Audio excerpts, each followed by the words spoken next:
강혜신의 오늘의 미국.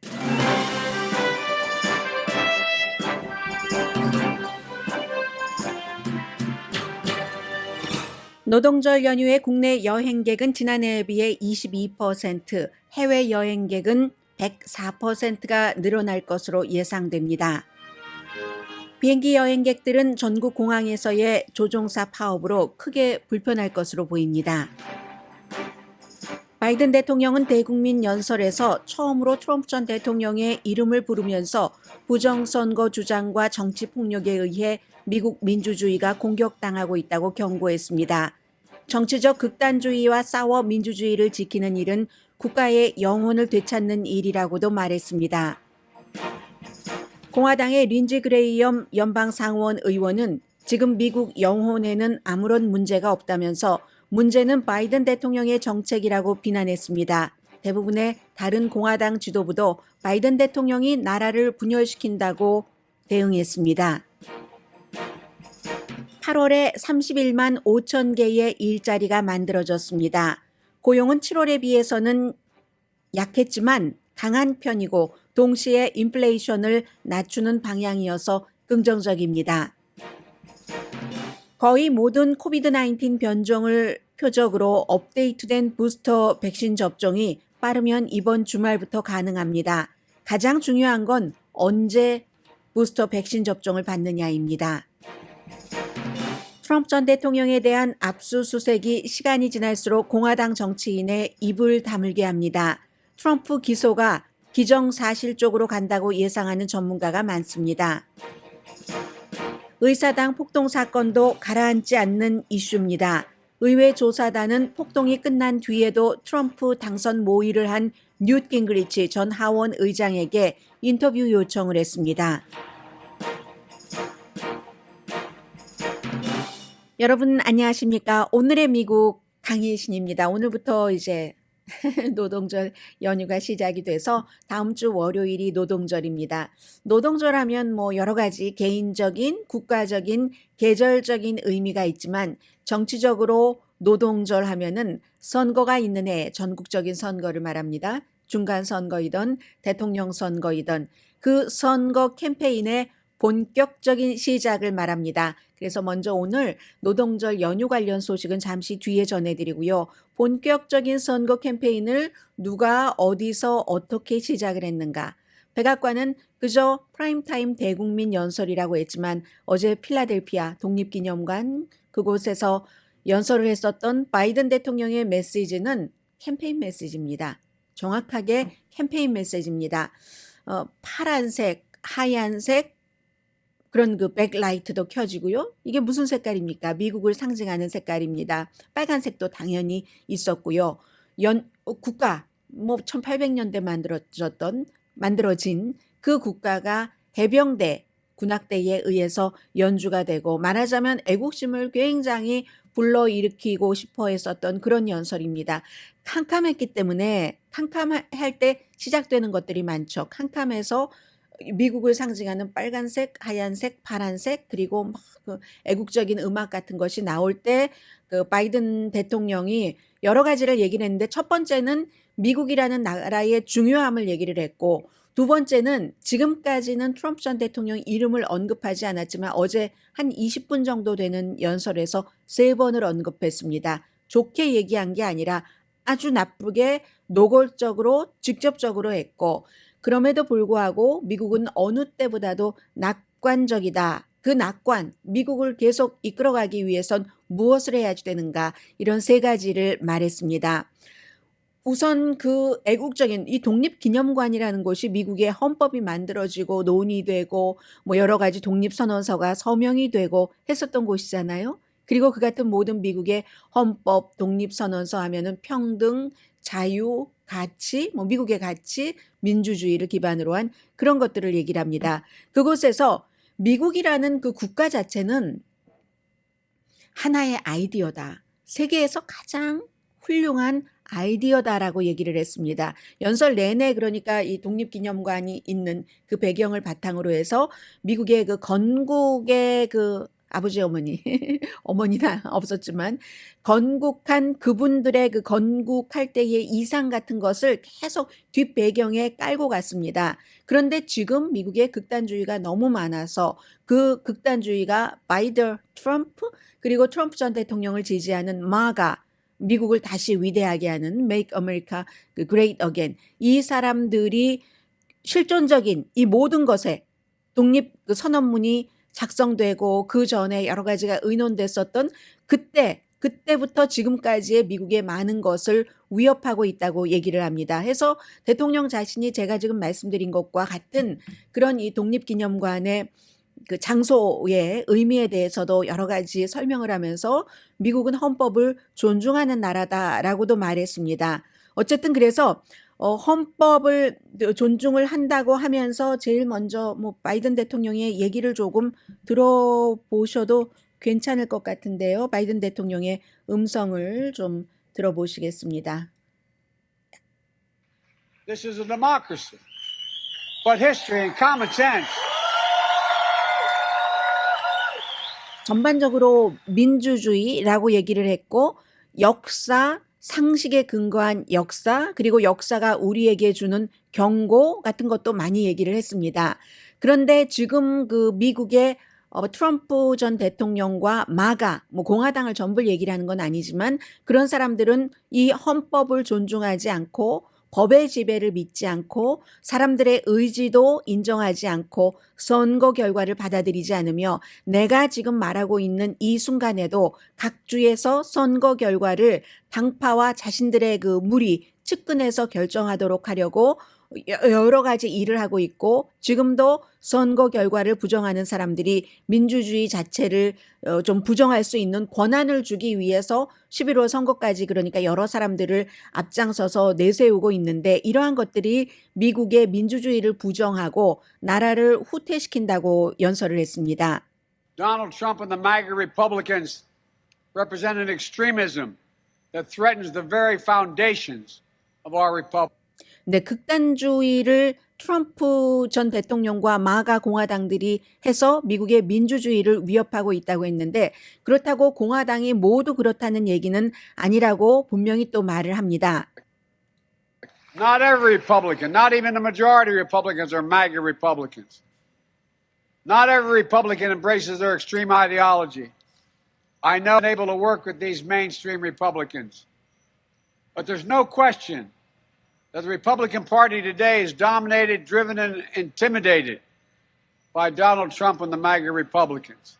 네, 모든 미국의 공화당, 대다수의 공화당이 그렇지 않지만 그럼에도 불구하고 분명한 것은 트럼프와 마가 이 공화당원들이 미국을 위협에 빠뜨리는 극단주의를 대변한다고 얘기를 했습니다. 그들은 어떤 희생을 치르더라도 권력을 잡기 위해서 국가에 대해서 어떤 희생을 치르더라도 권력을 잡기 위해서 정치적인 폭력도 부채질한다고 얘기를 했습니다. 선거의 공정성을 훼손할 수 없는데 2020년 그 선거 결과를 트럼프와 마가 그 공화당원들이 부정하는데 실패를 했고 결과를 바꾸는데 전복하는데 실패를 했고 8,100만 표 바이든이 받은 표입니다. 그 표를 무효화하려는데도 실패했지만 2024년도에 또 그렇게 하려고 한다. 그렇지만 우리는 무력하지 않다고 얘기를 했습니다. 민주주의에 대해서 이렇게 공격을 받고 있는데 방관자일 수는 없고 더 많은 미국 사람들이 모든 그 배경과 신념을 가진 사람, 나와 모든 이치, 의견, 정책에 있어서 똑같은 의견을 갖고 있는 것은 아니지만 그렇게 다른 의견을 갖고 있어도 훨씬 그 미국의 민주주의 선거의 공정성 같은 것을 믿는 사람들이 극단적인 마가 공화당의 이념을 받아들이는 사람들을 거부하고 있다고 얘기를 했습니다. 그리고 그래야지만 되는 게 미국인의 몫이다라고 얘기를 했고 정치폭력에 대해선 1월 6일 의사당 폭동 사건을 언급했습니다. 이 나라가 정치폭력화되는 것을 허용할 수 없다고 얘기를 했고 바이든 대통령이 이 같은 연설을 한 날 트럼프 전 대통령은 본인이 대통령이 되면 1월 6일 의사당 폭동 사건에 가담을 해서 어떠한 징계, 법적인 처분을 받은 사람들을 모두 사면할 것이라고 공약했습니다. 그의 임기 마지막에 많은 사람들이 내가 대통령 당신이 가라고 해서 갔는데 왜 나를 사면해 주지 않습니까? 애원했지만 그때는 별로 그들을 쳐다보지 않았고 지금 트럼프 전 대통령은 사면하겠다고 했고 그 같은 일을 바이든 현 대통령은 정치 폭력이라고 보는 겁니다. 한 사람에게 무조건적인 충성을 하고 정치 폭력을 받아들이면 민주주의에 치명적이라는 것을 역사는 우리에게 알려준다는 얘기를 했습니다. 민주주의가 그냥 보장된다 이렇게 말해왔지만 그렇지 않다고도 얘기를 했죠. 우리가 그걸 사실은 방어하고 보호하고 그래 왔었고 앞으로도 그래야 된다는 겁니다.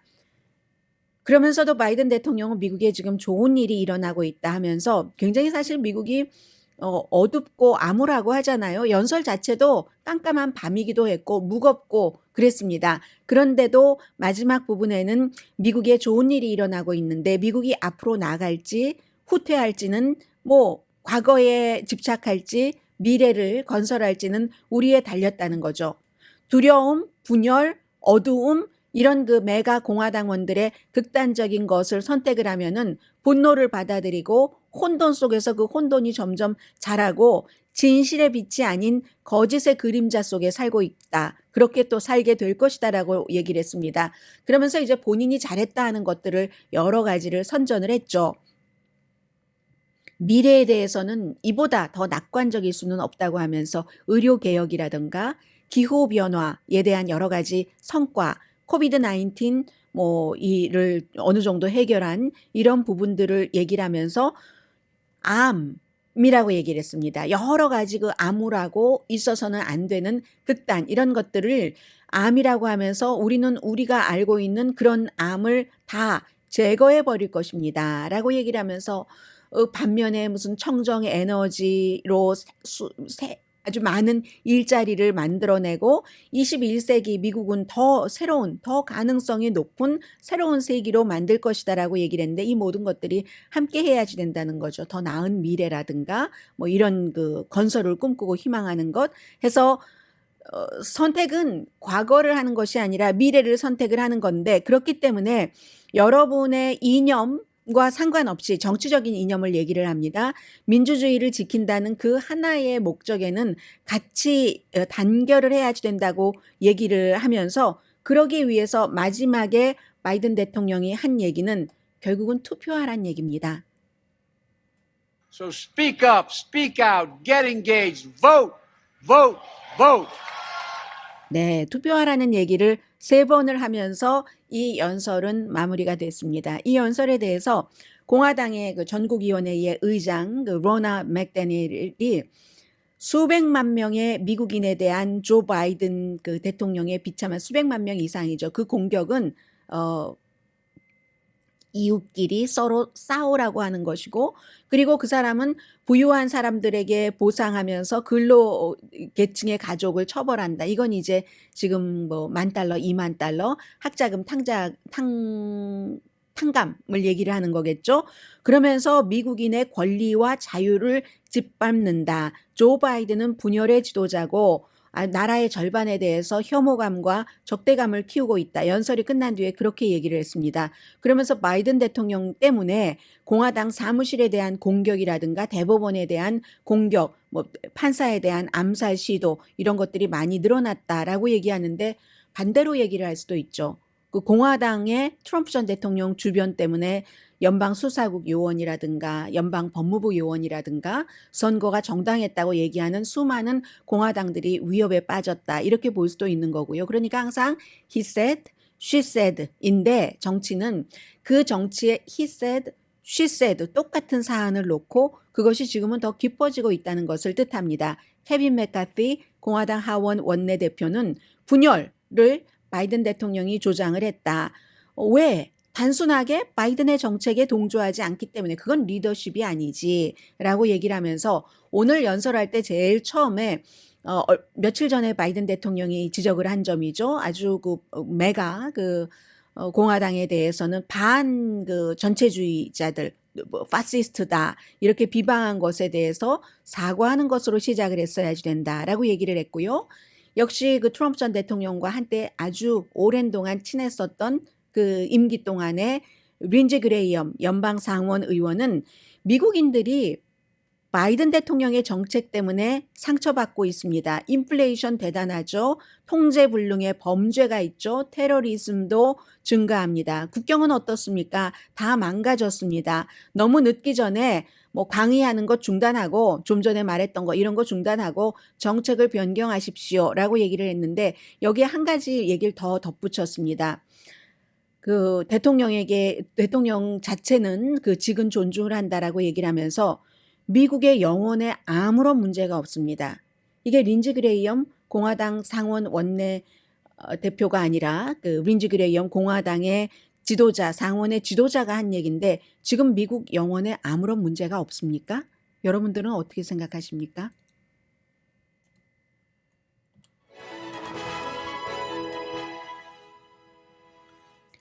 네, 민주당은 이렇게 바이든 대통령의 지지율이 올라가면서 여러 가지 그 정치 환경, 지금 뭐 노동절 연휴인데 가솔린 값도 많이 내려갔죠. 그리고 인플레이션도 어느 정도 아주 어디까지 올라갈까 했던 것이 잡히고 있고, 그 밖에 여러 가지 중국에 대해서, 러시아에 대해서 등등의 정책 등이 조금 효력을 발휘하고 있습니다. 그래서 트럼프 전 대통령을 좀 그 직접적으로 공격을 하기 시작하는 것이 민주당의 전략인 것처럼 보이고요. 민주당은 트럼프 전 대통령이 전선에 나오면은 중간 선거에서 민주당에 유리하다고 보는 것 같습니다.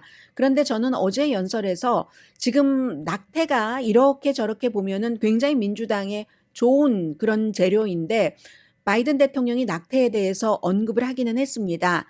트럼프 전 대통령이 지명을 한 그 연방 대법관들에 의해서 미국의 많은 사람들이 그렇게 저거는 아니지 저렇게까지 연방 대법원이 판결을 해 하는 그 부분에 대해서 얘기는 했는데 너무 작게 얘기를 한 게 아닌가, 기회를 잃어버린 게 아닌가 그런 생각은 합니다. 왜냐하면 바이든 대통령이 공화당이 미국이라는 나라를 선택권이 없는 그런 국가로 후퇴시키려고 한다. 사생활에 대한 권리가 없다. 피임에 대한 권리가 없다. 그런데 이걸 아주 더 시급하게 낙태 문제를 부각시킨다던가 그것은 그 바이든 대통령의 연설문 작성자와 뭐 바이든 대통령 자신의 여러 가지 계산이 있었겠지만 그냥 뉴스를 이쪽 저쪽에서 다 보고 있는 저로서는 조금 더 했어도 좋았을 것 같은데 하는 그런 아쉬움은 있습니다. 민주당의 입장에서 바이든 대통령의 입장에서 말을 하자면은요.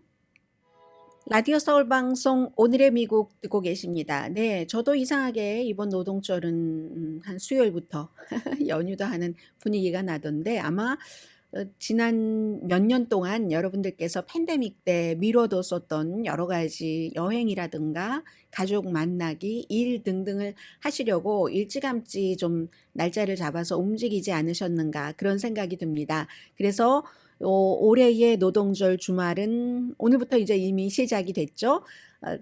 다른 지난해보다 22% 미국 내의 여행, 국내 여행 예약은요, 그 정도로 늘어났고, 해외여행 예약은 104%가 늘어났답니다. 해외여행 같은 경우는 뭐 한국도 그렇고, 유럽도 그렇고, 이제는 코비드 19에 대한 여러 가지 여행객들에 대한 제한을 거의 풀었죠. 그러니까 이제 더 많이 늘어난 것 같고, 미국 내에서의 가장 많은 사람들이 가는 목적지 어딜까요? 오늘의 미국 듣고 계신 분들 많이 살고 계시는 곳입니다. 시애틀.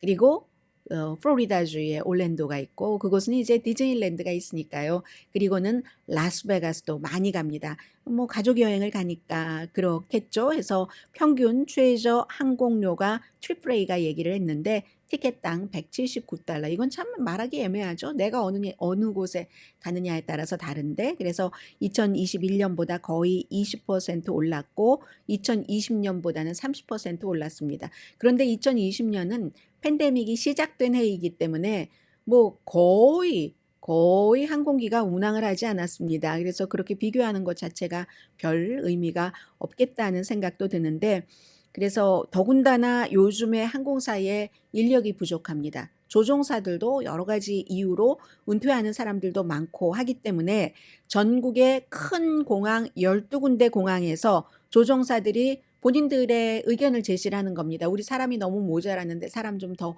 뽑으십시오.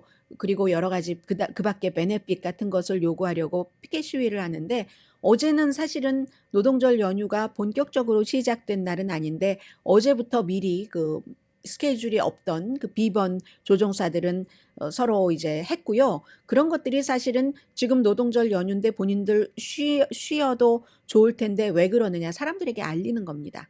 공항에 여행 다니는 사람들에게 어쨌든 기본적으로는 모든 문제 해결은 뒤에는 큰 일에는 여론이 뒷받침해 줘야지 되기 때문에 여행 다니는 사람들에게 뭔지는 모르지만 여행객들이 조종사들이 뭔가 불만을 할 이유가 있는가 보다 하는 것을 알려주기 위한 그런 그 시위였고요.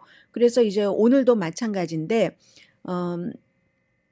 조종사 협회에 따르면, 그러면 지금 애틀란타, 디트로이트 이런 데서 이제 막 조종사들이 시위하는 거예요. 로스앤젤레스, 미니애폴리스 바쁜 공항만 골라서 뉴욕이라든가 솔트레이크 시티, 시애틀, 보스턴, 한국 분들 다 많이 다니시는 곳입니다. 올랜도, 라스베가스, 그리고 샌프란시스코, 시카고, 워싱턴 DC 공항에서 항공사별로는 델타, 또 jetblue, 선카운티, 스프릿, 유나이티드 에어라인, 그 밖에 조종사들도 참여를 했을 텐데 좀 덜 포함된 그런 조종사들도 있습니다.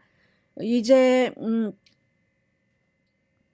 아무튼 조종사만 하더라도 1200명 이상이 우리 돈도 더 줘야지 된다, 베네핏도 더 줘야지 된다, 일과 삶에 있어서의 균형을 우리가 찾을 권리가 있다, 이렇게 얘기를 하고 있고요. 그리고 하도 조종사들이 모자라서 지난 몇 개월 동안 우리 과로다, 완전히 그 트럭 기사들이 과로로 뭔가 일을 하는데 위험하다 하는 것처럼 비행기 조종사들도 똑같은 주장을 지금 하고 있습니다.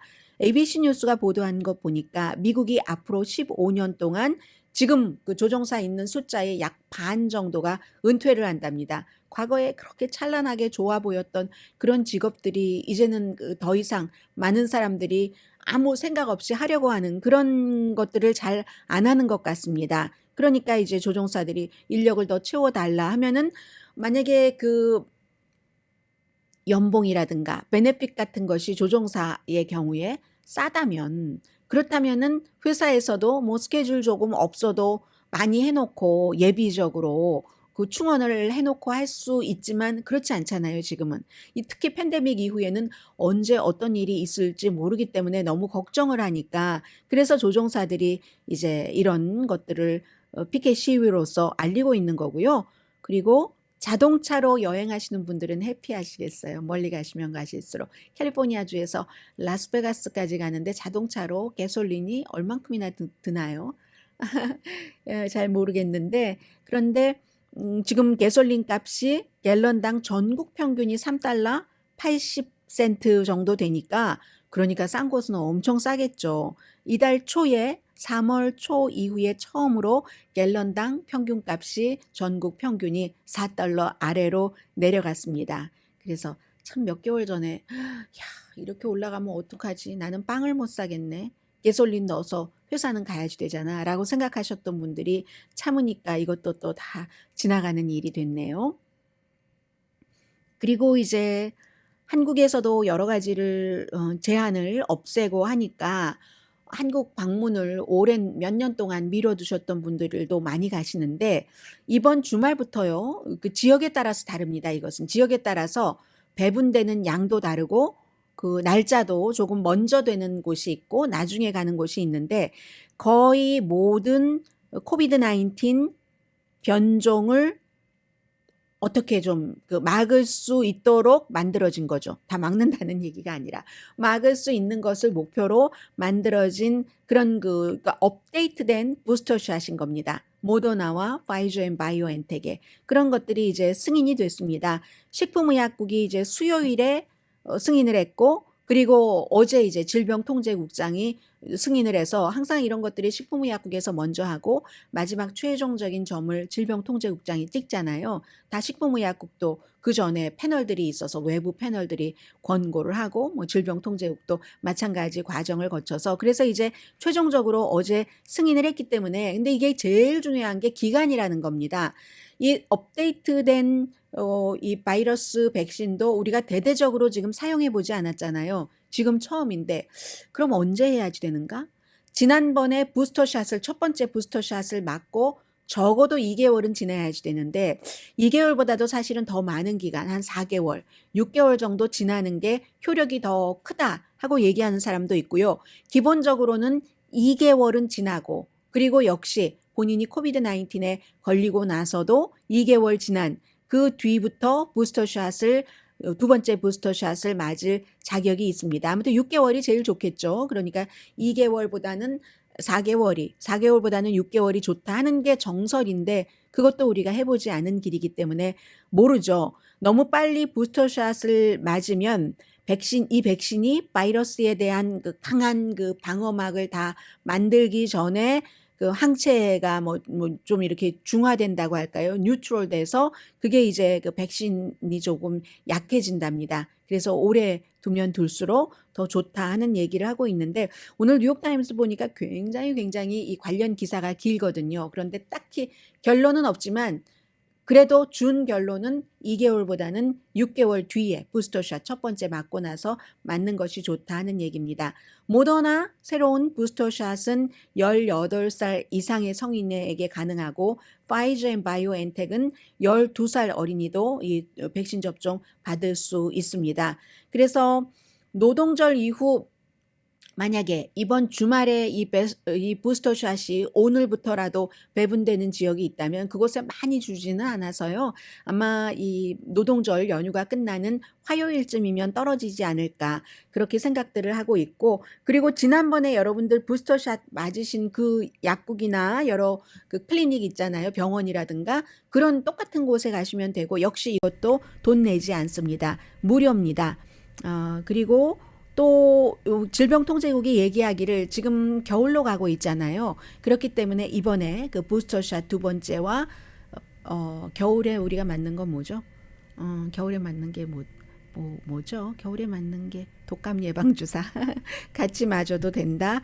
동시에 맞는 게 오히려 안전하다라고 권고를 했습니다. 그런데 중요한 것은 이 처음으로 거의 모든 이제 특히 이제 오미크론 BA 무슨 4 BA5 이런 것 있잖아요. 오미크론 전반적으로 다 막는 것을 목표로 하고 있는데 여기에 대해서 인간에게 임상 실험을 한 데이터는 부족합니다. 쥐에게 많이 했어요. 우리가 보통 이제 의료 그 실험을 쥐에게 많이 하잖아요. 연례 그 독감 그 임상 실험도 쥐에게 하는데 생쥐 테스트를 했기 때문에 그렇다. 오미크론 아무튼 그렇게 됐기 때문에 확실하게 이게 이렇고 몇 퍼센트 효력이 있습니다 하고 확신을 할 수 있는 전문가는 현재까지 없는 것 같고요. 그럼에도 불구하고 이 승인하기 전에 인간에 대한 데이터를 더 많이 보고 나서 승인을 해야지 된다라고 얘기한 패널 14명 가운데 1명밖에 없습니다. 그러니까 13명의 전문가들이 이 정도면은 2차 부스터샷 인간에게 접종해도 돼라고 결론을 내렸다고 하니까 이거 위험한 것 아니야? 이렇게 생각하실 그럴 이유는 거의 없어 보이죠. 그렇게 돼서 지금까지 여러 가지 전문가들이 얘기하는 거 보면은 다음 주에 만약에 이제 백신이 접종이 시작되고 하면은 그러면 원래 임상 실험 더하고 한 11월 중순부터 두 번째 부스터샷 접종을 승인을 최종적으로 하자 이렇게 돼서 그때부터 한 2달 정도 미뤄지는 거잖아요. 그렇게 2달 정도 미루지 않고 지금부터 하면은 사망자 9,700명을 줄이고 입원하는 사람도 13만 7천 명을 줄일 수 있다.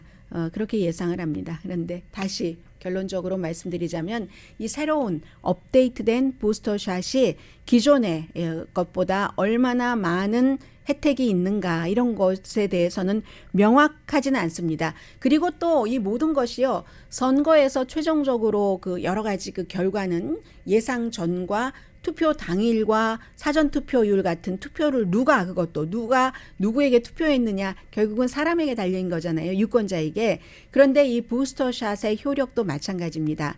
얼마나 이 경우에는 뭐 당색 이런 것 없어요. 얼마나 많은 사람이 부스터샷을 맞느냐에 따라서 그 효력 범위가 조금 달라집니다. 어쨌든 이 두 번째 부스터샷에 대해서 아직 생각하고 계시지 않았던 그런 분들은 이제 분명히 뭐 공식적인 완전한 승인이 끝났기 때문에 지금부터 생각은 가족분들과 의논을 하고 결정을 해 놓으시는 게 좋겠습니다. 잠시 뒤에 오늘 발표된 일자리를 보겠는데요. 이 8월 달에 만들어진 일자리가 우리들에게 지금 경제가 이렇게 돌아가고 있구나 하는 것을 보여줍니다. 잠시 뒤에 전해드립니다.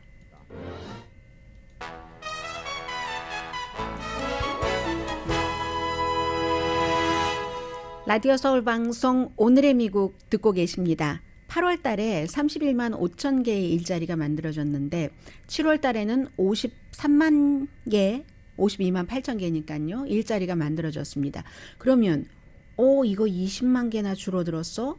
하고 나빠해야지 될까요? 그렇지 않습니다. 전문가들이 예상했던 대로고요. 이 7월 달에 굉장히 많이 만들어진 것이고 속도는 조금 완화됐지만 이 정도가 지금 뭐 전문가의 예상과도 일치하지만 거의 조금 원했던 정도 뭐 이렇게 보고 있는 것 같습니다. 그래서 6월 달에는 처음에 발표했던 것보다는 증가한 것이 조금 작아서 뭐 29만 3천 개 정도가 만들어졌다고 하는데 좋은 소식이 아니라고 볼 수도 있지만 그렇지만 이 정도도 8월 달에 31만 5천 개의 일자리가 만들어졌다는 게 충분하게 고용 성장이 됐다고 전문가들은 봅니다. 우리가 무슨 뭐 고용 성장이 얼만큼이 되고 이런 것을 일일이 알아야지 되는 사람들은 아니지만 일반인들은 경제가 어떻게 될까 하는 것을 짐작하기 때문에 이런 수치에 좀 신경을 쓰고 있는 거잖아요. 인플레이션을 쪽으로 막 가고 뭐 이렇게 되는 게 아닌가 하는데 이 정도면은 괜찮다라는 거죠. 낮은 인플레이션 쪽을 향하고 있는 만큼의 만들어진 일자리 숫자라고 전문가들은 보고 있습니다. 그래서 지금요. 팬데믹 때문에 우리가 2,100만 개의 일자리가 바람과 함께 사라졌었습니다. 그런데 다 회복됐어요, 지금. 올해만 하더라도 한 300만 개의 일자리가 만들어졌기 때문에 그래서 지금 많이 만들어진 일자리 보면은 당연히 예상하시는 대로 뭐 서비스, 호텔, 여행 뭐 이런 곳이죠. 가장 힘들었던 곳인데 그런데 물론 8월 달에는 뭐 호텔이나 레저 같은 경우가 일자리가 3만 1,000개가 만들어졌는데 그 전 몇 개월에 비해서는 조금 주춤했습니다. 그 전에 너무 없었던 것이 많이 이미 만들어졌기 때문에 그래도 지금 호텔과 레저 이 분야는 팬데믹 이전보다 일자리가 120만 개가 적습니다. 분야마다 조금 다른 거예요. 그리고 의료 분야도 일자리가 많이 만들어지고 있는데 이것도 아직 많이 부족합니다. 팬데믹 전보다 그 전에 있었던 인구와 필요한 사람 이런 여러 가지 숫자로 볼 때 의료진도 지금도 부족하다고 하고요.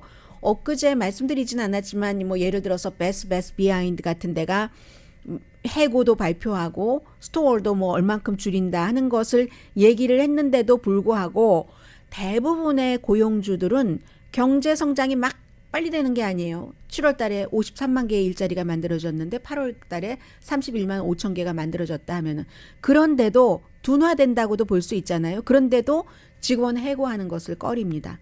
다시 구할 수 있을까? 뭐 이런 두려움 같은 것도 있는 거고요. 연방준비제도가 인플레이션을 좀 줄이기 위해서 금리 인상을 아주 신속하고 빠르게 많이 하고 있는데도 고용주들은 사람들을 계속 고용한다는 얘기입니다. 지금까지 20개월 연속 일자리가 늘어났습니다. 그러면 1년하고 8개월 연속 20개월 일자리가 늘어났습니다. 시간당 평균 소득 중요하죠. 7월 달에 0.5% 늘어났었는데 8월 달에는 역시 이것도 약간 둔화돼서 0.3% 한 달 전에 비해서 올라갔습니다. 그런데 아마 가장 반가운 소식이라고 할까요? 전문가들이 막 물가 인상 올라가는 거 원치 않는 사람들이 새로 처음으로 이 일자리를 찾은 사람들이 많았다는 겁니다. 이게 굉장히 중요하고요. 그래서 연방준비제도가 노동시장에서도 약간의 열기가 빠지는 것을 원하잖아요. 며칠 전에 연준 의장이 얘기를 한 것처럼 인플레이션을 낮추려면은 그러려면 경기가 고통을 받을 수밖에 없다. 그래서 그 인플레이션을 낮추기 위해서 돈이 조금 적게 돌게 하기 위해서 이자율을 올릴 것이며 이자율을 올리면 사업주들이 돈 빌리는 거 힘들어서 뭐 고용도 좀 덜 할 것이고 그런 것을 고통이라고 했습니다. 그 고통에도 불구하고 물가 안정을 시키겠다는 게 연준 의장의 얘기였습니다. 해서 높은 이자율, 좀 느린 성장률, 이게 지금 보여주고 있는 것이고요. 성장률이 둔화되는 것, 이 노동시장 여건도 인플레이션 낮추면서 고통은 기본적으로 있지만 아무튼 기본은 항상 통화정책에 있어서 인플레이션과 같이 간다는 겁니다. 해서 제일 중요한 것은 그래서요. 이자율이 어떻게 된다고요? 9월달이 이달이네요. 9월하고도 오늘 2일인데 또 잊어버렸었어요. 어제 알았었는데 9월 1일인 것. 그래서 이달에도 이자율 인상은 계속되는데 지금으로서는 0.5%가 될지 0.75%가 될지 확실하지는 않습니다. 30년 고정 모기지 평균 이자율이 1년 전에 3% 미만에서 이번 주에 뭐 이렇게 저렇게 해서 5% 아랫대 되고 6%까지 올라간 적도 있었잖아요. 그런데 지금은 이번 주에는 5.66% 많이 오른 편이죠. 그런데 개인 차가 여기에는 조금 있고요. 그 결과 벌써 이제 이자율이 올라간다 하면 제일 크게 사람들이 돈 쓸 때 제일 큰 돈 쓰는 게 집이잖아요. 보통 사람보다 더한 사람들은 집이 아니라 빌딩도 사고 뭐도 사고 다 사지만 집보다 훨씬 비싼 요트도 사고 다 사지만 어쨌든 이자율이 높아져서 돈 빌릴 때 페이먼트도 늘어나고 하니까 신규 주택 건설도 그렇고 주택 판매도 모두 크게 좀 내려갔습니다. 건설회사 지난달에 뭐 16,000개 일자리를 더 만들어내긴 했지만 7월 달에 24,000개 일자리 만들어냈었거든요. 그것에 비하면 이자율 여파가 이렇게 오는구나 하는 것도 알 수 있고요. 잠시 뒤에 사실은 이 내용이 오늘 미국의 탑뉴스죠. 전해드립니다.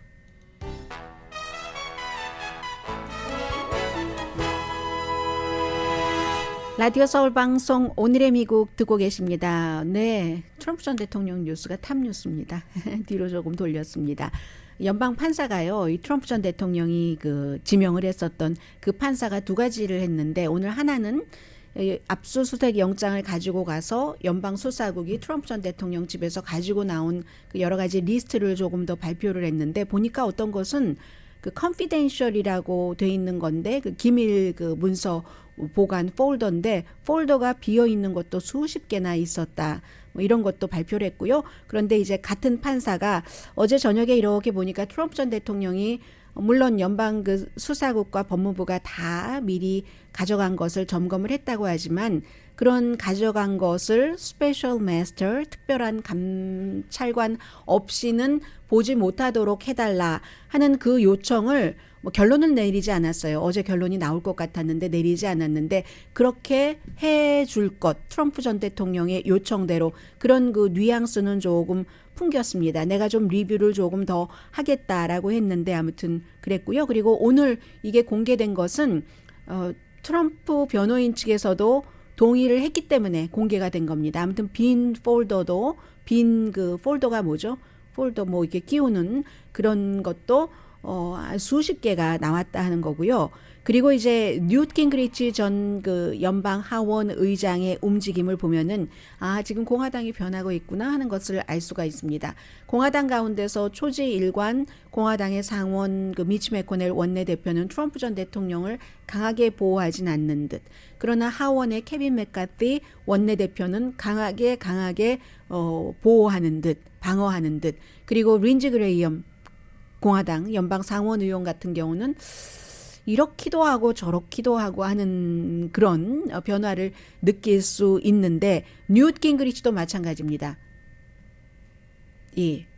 린지 그레이엄 의원과 마찬가지로 지금 의회 조사단에서 이 사람이 선거가 끝나고 그리고 1월 6일 심지어 의사당 폭동 사건이 끝났는데도 백악관의 비서실장이나 트럼프 전 대통령의 여러 측근이냐 이런 사람들에게 이메일을 계속 서로 다른 이제 이메일들을 날짜도 다르고 보내면서 이거 선거인단을 다시 조직을 해야 돼. 심지어 1월 6일 이후에도 트럼프가 이겼다는 이 같은 그 모의를 하기 위한 여러 가지 이메일들을 관계자들에게 보냈다는 겁니다.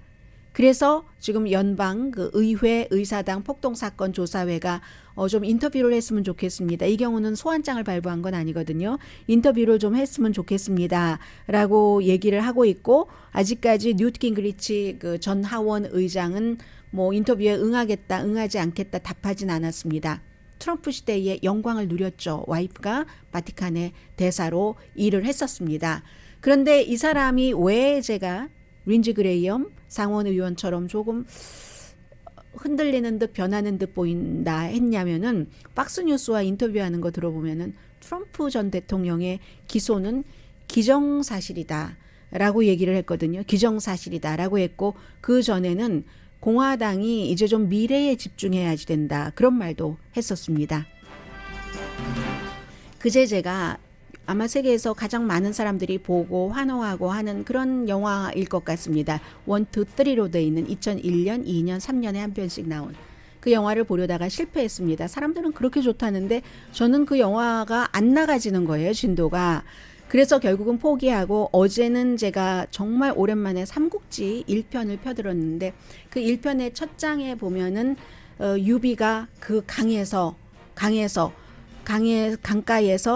무심히 앉아 있는데 마치 강물도 무심히 흐르는 것 같은 그런 표현이었는데 잊었어요. 지금 무심히 앉아 있는 유비가 무심히 흐르는 것 같은 강물에 마음을 씻고 있다 이런 표현이 있었습니다. 강희신이었습니다.